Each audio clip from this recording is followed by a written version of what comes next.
sa lahat, no? Dito na naman tayo. At ngayong araw guys ay ibabahagi ko sa inyo kung paano mag-start ng waste oil incinerator para sa mga baguhang ratings na sasampa pa lang or gustong matuto. Ito guys, panoorin nyo kung paano mag-start ng waste oil incinerator. At ngayon guys, ituturo ko sa inyo kung paano mag-start. Ito guys, ito yung waste oil service tank natin. Ito yung inlet nya. Ito yung buksan natin.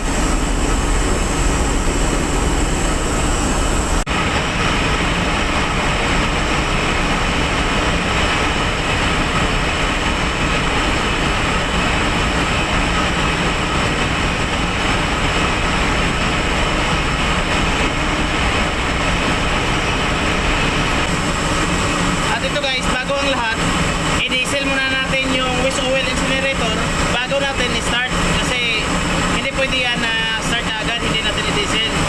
I-diesel muna natin. Ito yung diesel, buksan natin.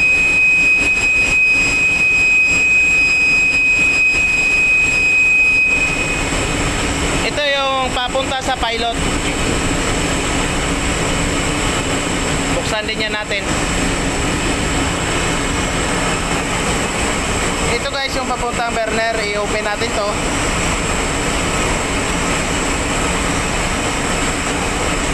Make sure na palagi itong nakabukas. Ito guys, kailangan palagi itong nakabukas guys.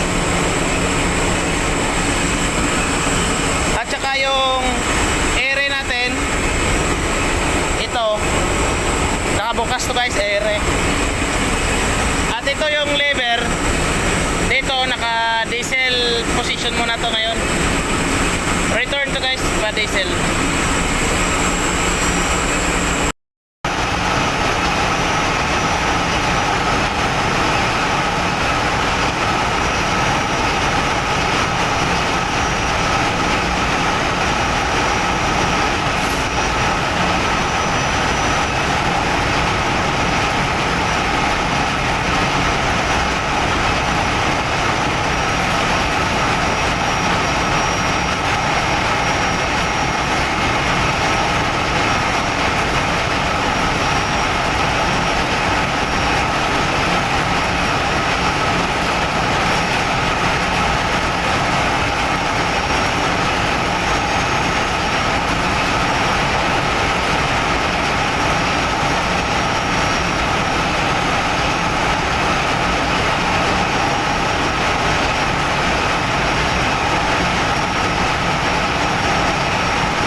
Ito pala guys, bago tayo mag-start, no, i-running natin yung fan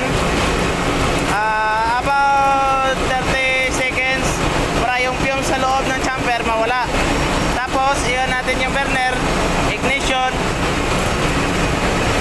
mag-start na yan. Tapos dito yung patak, dito ka mag-control.